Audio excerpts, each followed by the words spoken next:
Hey, it's John here with another episode of E-commerce with John. I'm back after somewhat of a lengthy break from this kind of series of videos and this little show. I'm back with another episode. We're going to be diving back into it. Had a few other things going on that kind of shifted my attention away from this a little bit, but we're back, and today we're having a chat about Shopify page speed, which is a topic I spent a good deal thinking about and talking about with students in one of my group coaching programs. And, you know, page speed is a hot topic for a lot of e-commerce business owners. And it came about kind of a friend of mine, Aussie, asked in one of my Facebook groups, asked a question around how much stock should be put into Google's page speed test scores. So by using Google's page speed insights tool, a tool which is famous for giving terrible marks for websites' page speed. And it's a very legitimate question. A lot of people get tied up in knots when they see their scores on page speed testing tools and think they're doing a terrible job of optimizing their site, when often in reality, that's not actually the case. So I'm going to dig a little bit into that in this episode, but also have a think a bit about the question about how important actually is page speed for your e-commerce business, and how much time and energy should you be putting into it? How much should you be worrying about it in your e-commerce business, and where does it fit into the grander scheme, I guess, of the overall optimization task that you have with your business? So, thinking about page speed, you kind of come at it from two primary different angles. One is conversion rate optimization, and making your site work faster for people, and the chance that might increase your conversion rate. And the other is SEO. So Google, as most people would know, cares about how fast your page is. And for some time, they've used that, testing how fast your page runs to influence a number of SEO ranking factors that we know exist. So those are the two main ways that people think about page speed. And when you think about them, there's actually, you can come to slightly different conclusions about what you should or shouldn't do. So, it's in conversation tab. Now, from the outset, though, I'll say I'm talking specifically about Shopify stores here. That's pretty much all I work with is the Shopify platform. Most of my clients, students, and people I know are on the Shopify platform. So page speed and things you can do around page speed are a little bit different. If you've got a Magento store, if you're on WordPress with WooCommerce, you have some other options. But the reality is with Shopify, is because it's a hosted platform, you only have so many things that you can do with it from a page speed perspective. Shopify does a lot of things for you already. So, for example, when you look at content delivery networks and some of the options that might be available to you there on, say, a WordPress site, well, Shopify already uses a content delivery network, and you don't have access to the full range of settings for that. So the first thing I say to people when they're running Shopify and they're worried about their page speed is that there's only so much you can do, and so you can only get it to a certain point. And once you get there, basically make sure it stays there, but from that point on, you stop worrying about it. It's not worth worrying about. Now, so that's kind of the overarching thing, and I'll get into a bit more about what the main things are that you can do on a Shopify site and what you should be looking at first.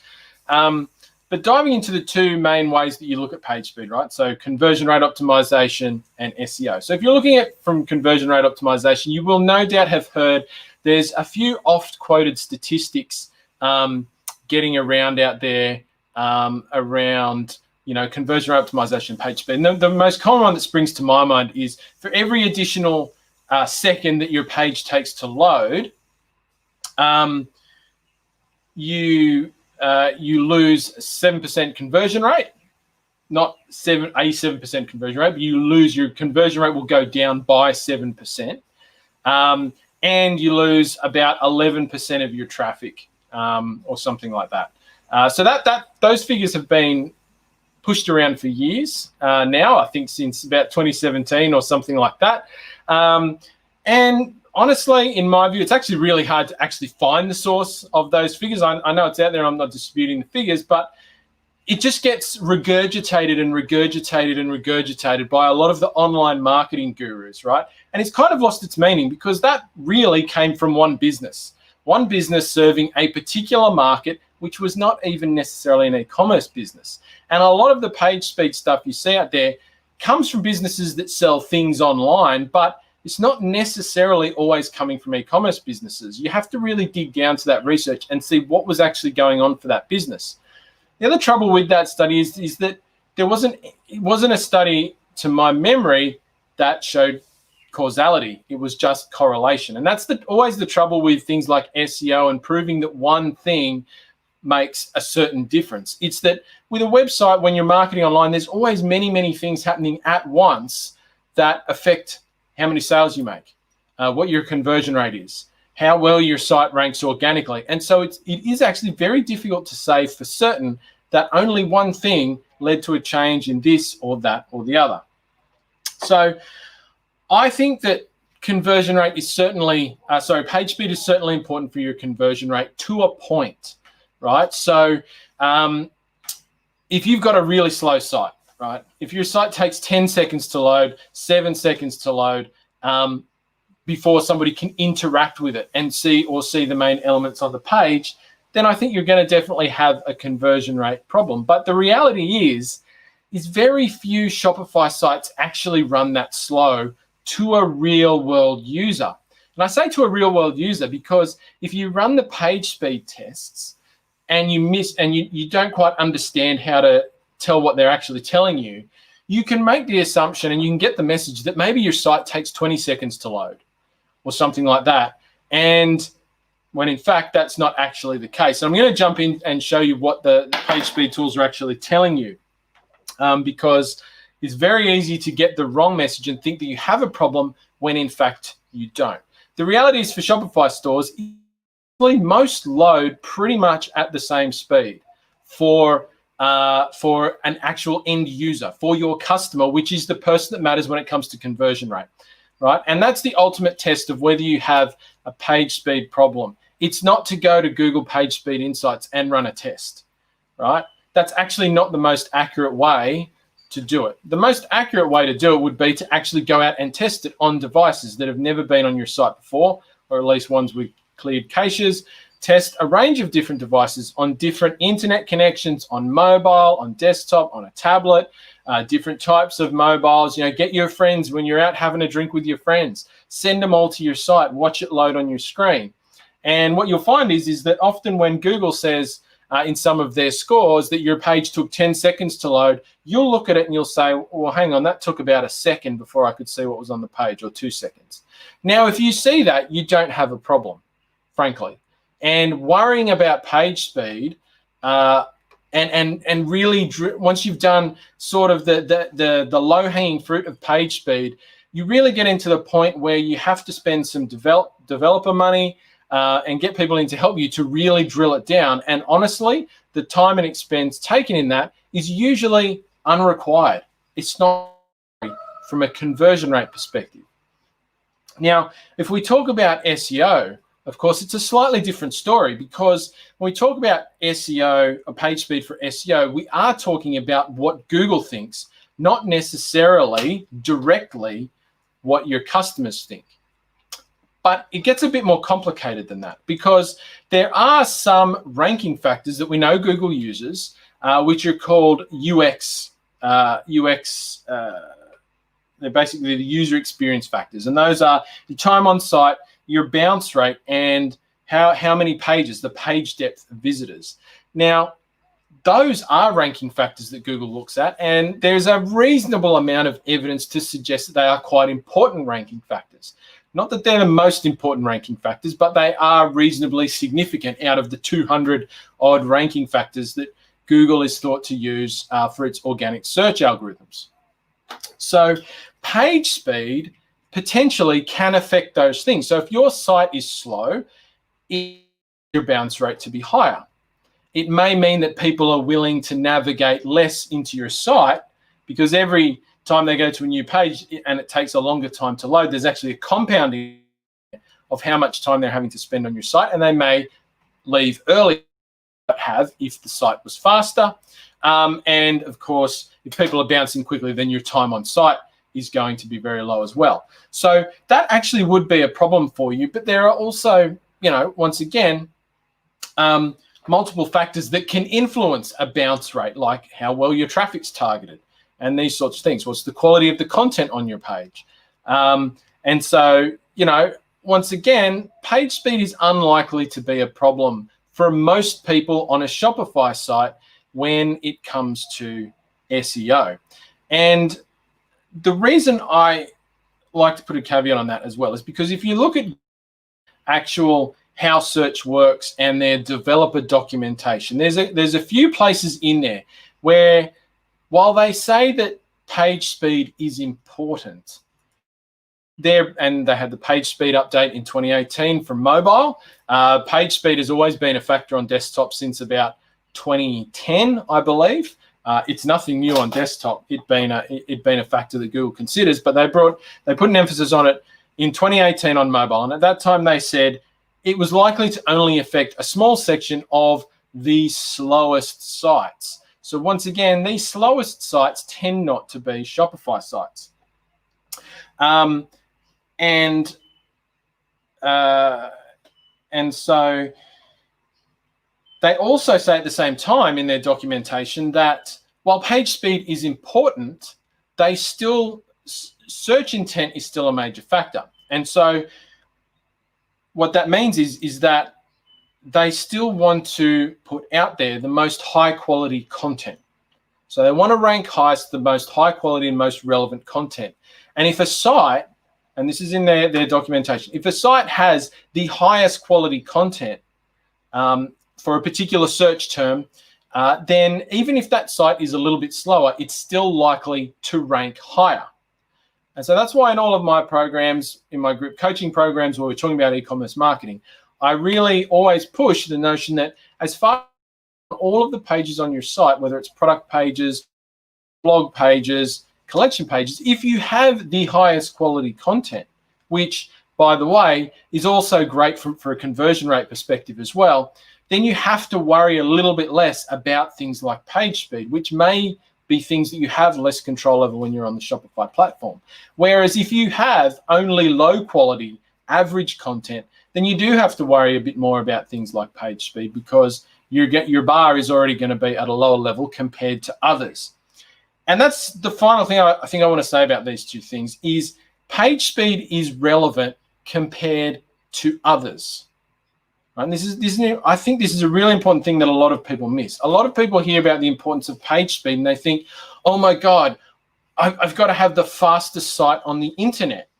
My page must load in 1 second or half a second or something crazy like that, which is possible, but is it necessary? Well, this is why it's not actually necessary, because when you think about conversion rate optimization and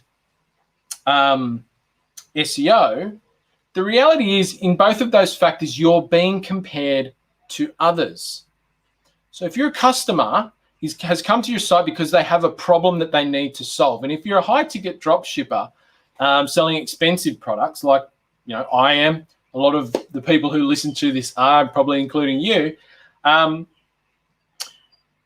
those sort of expensive products, higher ticket products, people are buying them because they have a problem they want to solve. They're not buying them because they're impulse buy things, right? They've got a problem they want to solve and they're out for the solution, which is your product. Now, that person is going to buy a product. At some point, they are going to buy a product, and if they're looking online, they're probably going to buy it online. So they're going to look at your site and they're probably going to comparison shop you with a number of other sites who might also sell the same or a similar product. Now, they're going to buy from one of those sites, right? They're not going to buy something from a site that doesn't sell the product they need. They're going to buy from those sites. So if they find 5 sites, then they're thinking about where's the place that I have the best experience? What's the place I trust the most?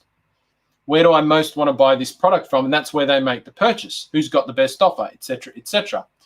So in reality, when you talk about page speed from the customer's perspective, your site only has to be faster than the other sites that you're being compared on for the products that you sell. Your site doesn't have to be faster than another e-commerce site that sells completely different products, because in the customer's mind, you're never going to be put alongside that site. And so it doesn't matter. So if all of your competitors' sites load in 5 seconds, you only need to load in 3 seconds, not 1 second. I mean, if you can get it to 1 second, fantastic. But if you can't, you shouldn't sweat it. You should just say, yep, I'm faster than my competitors, ace. I'm doing the job I need to do. Keep it there and not worry about it again, right?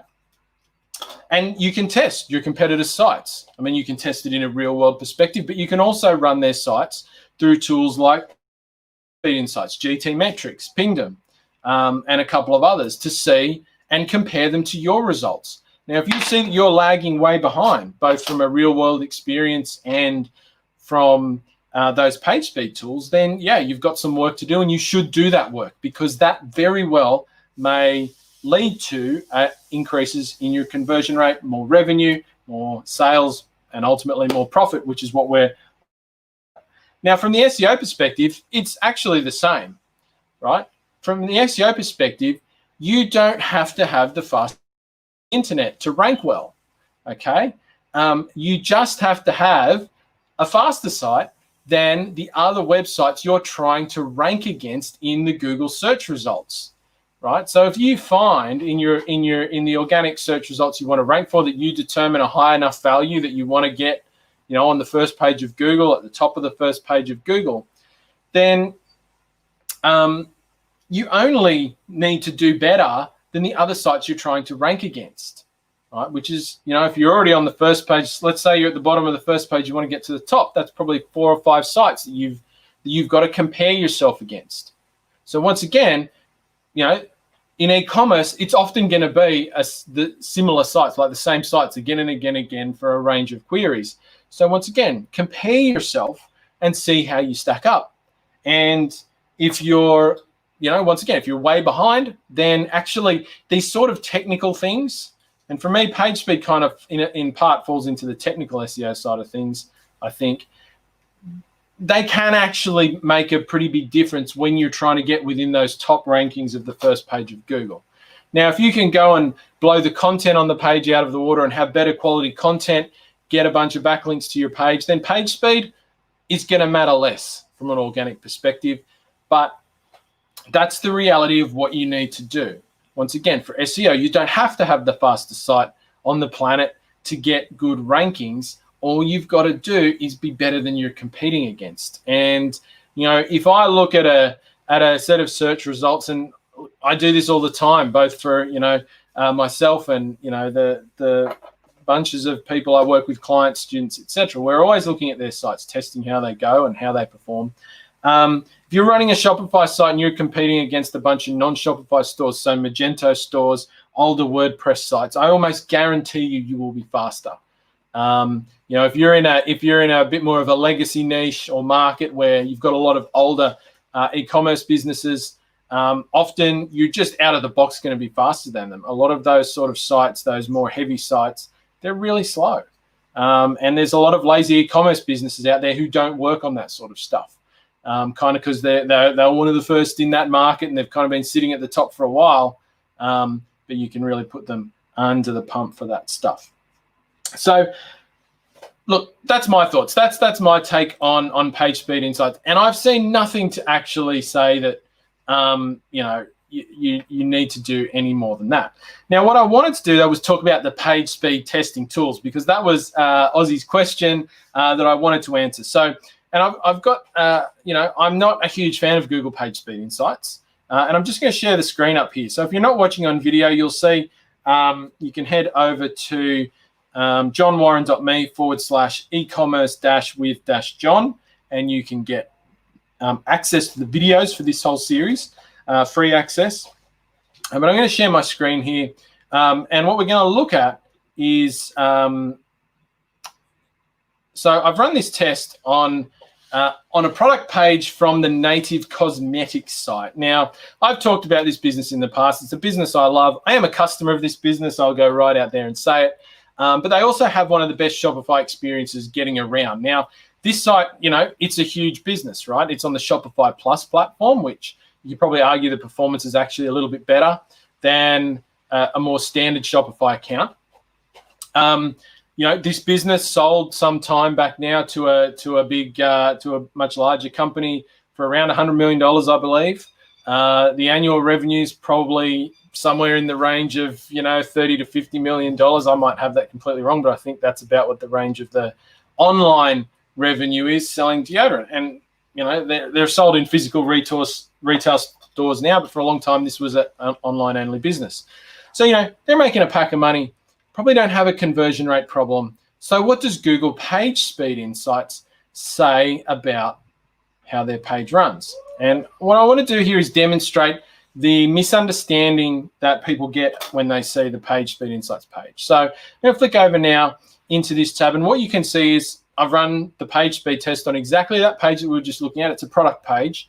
I tend to don't run these tests on your home page, right? I mean, you're not selling anything off your home page. It's best to run these on your product pages, because often the scores will be wildly different between your home page, your collection pages, and your product pages, just because of the different that you're often loading there, different images, different amounts of images, different apps load on different pages. So I always love to run on the product pages, and this is it. And look, mobile, 15 in red. It's right down the bottom. Now, a lot of people see this with a Shopify store, and they look at it and they go, oh, I'm so terrible, right? But I'm doing so badly. And if I flick over to the desktop, it's 55, which once again,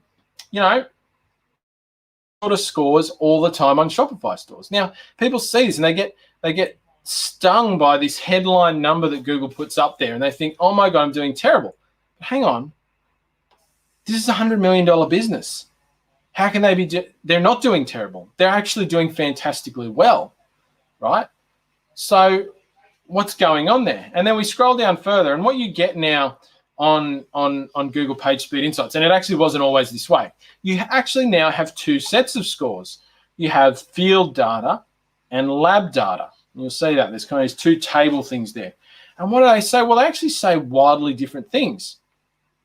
On the lab data down the bottom, which is the older and more original set of scores that Page Speed Insights used to have, it says the first contentful paint, which is the first paint of the site where you could make sense of it, takes 3.1 seconds. Whereas the time to interactive, which is when somebody could interact with the site, is 23.8 seconds. What the crap? Like, I just loaded that site. It takes, to me, about a second to load, if that, before I can see everything on the page and I can interact with it. But Google's telling me it takes 23.8 seconds. Largest contentful paint, 13 seconds. And that's just not actually the case.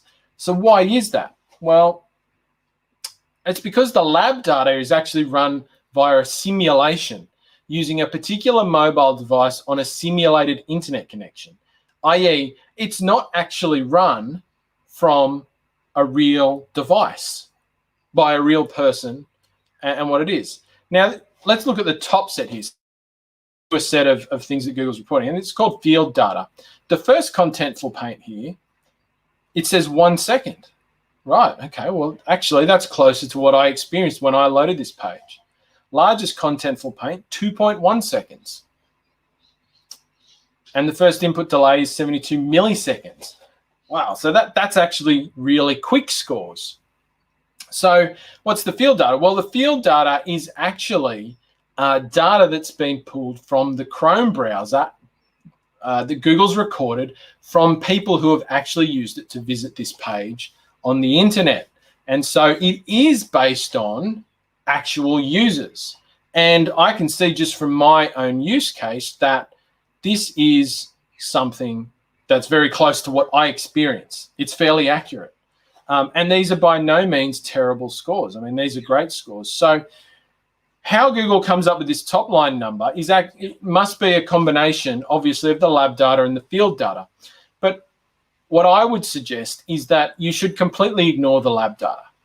To me, I have never seen it actually represent reality, both on my own sites, which I test over many different devices via different internet connections, broadband, cellular, all sorts. It's never accurate. Whereas the field data, if it exists, it unfortunately for sites that get less traffic, it can't always calculate it accurately either. But generally you can get it. It tends to be much while it might not be 100% accurate to your experience, it can be a lot closer. And so I would suggest you do not pay attention to this headline score. It makes you feel terrible, and it just doesn't really mean anything in reality, right? But do pay attention to this field data stuff. It's, as I say, it's much more accurate, and I think put you in a better stead for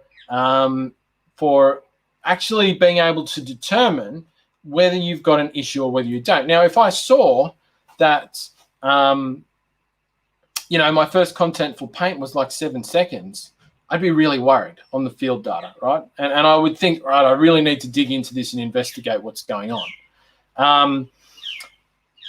But if it's 1 second or so, you've got nothing to worry about, right, for this, as far as this is concerned. Now, so from the conversion rate perspective, I believe that you need to pay most attention to the first contentful paint, right? So that means that the customer can see enough of the page, essentially, that it makes sense.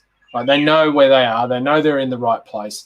And if they get that quickly, then you shouldn't have an issue with bounce rate, with time on site, and some of those factors that not only count for conversion rate, but also feed into your page speed for SEO.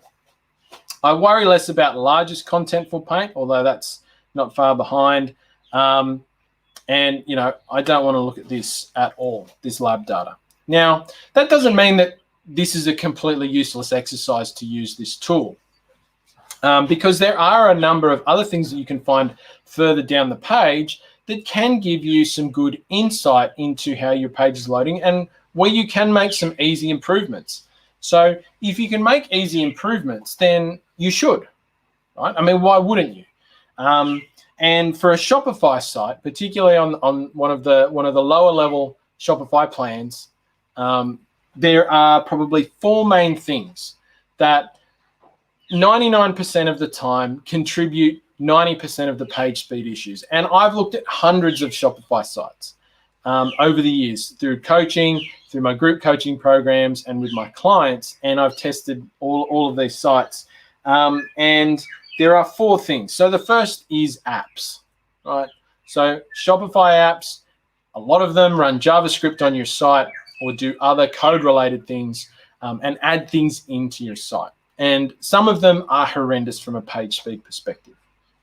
So almost always, it doesn't even necessarily mean having too many apps is a problem, although it is. A lot of people will put a lot of apps on their site, and some of them are unnecessary. They're not really having any real benefit. So you always really need to make a real use case and a benefit analysis anytime you're going to add any app. Don't just go adding apps for the sake of it, or because you heard that Freddie on some other e-commerce business uses that app. That's not a good reason to use an app. You need to actually be able to demonstrate for your business, how is adding that app going to put more dollars in your pocket, and will the performance of that app potentially harm how many dollars can go into your pocket, right? And so that's the biggest thing. Now, you've also got to watch out when you delete apps. Many apps leave their code, other things running on your site. So sometimes whenever you delete an app that has something happening on the front end of your site, so on the customer-facing end of your site, you want to go in and make sure that that app's code has been removed. And look, if you're really put off by code, then obviously a developer can help you do that. But that's very important. Now, it's not how many apps you have and all that sort of thing. Even certain apps within a category of app can have more of a page speed impact than others. So online chat's a great example, right? There are a lot of online chat tools out there for Shopify. You've got Tidio, Gorgeous, Talk to, and there's more and more. Zendesk, all these things can all put a chat feature on your site.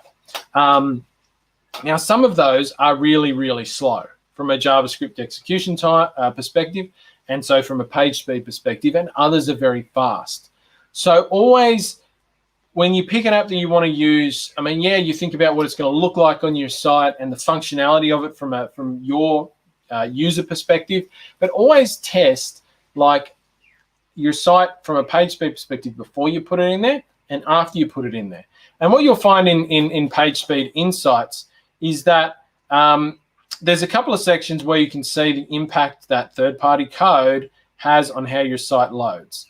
And so when you expand this one particularly, you'll see that there might be, so you'll see on this native site, they've got a couple of optimization tools that are running JavaScript. So VWO, for example, Nosto, it's an opt-in app, pop-ups, etc. Lucky Orange, another sort of behavior tracker, Talkable, Klaviyo. These are all apps, Stamp.io, review app. Now, some of them are adding almost no page speed time, so you wouldn't worry about that, while others add a bit more. Now, none of them are particularly heavy, so I wouldn't worry about it too much. But if you see here that a particular tool is adding a lot of main thread blocking time, then you want to evaluate whether there's another option in the market that might provide your solution that is going to be faster.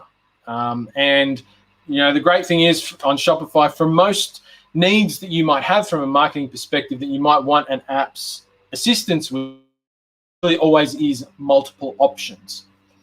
The other thing you can do if you want to see this in a different way is if you use a tool like GT Metrics, you can get a waterfall display of all of the little assets that load when a page loads on your site. And once again, that can help you to identify particular apps or other things that are blocking your site from loading quicker, that are holding things up. So that's a useful thing you can find further down on the Page Speed Insights tool. The second thing that can make things really slow on a Shopify site is, of course, the theme itself.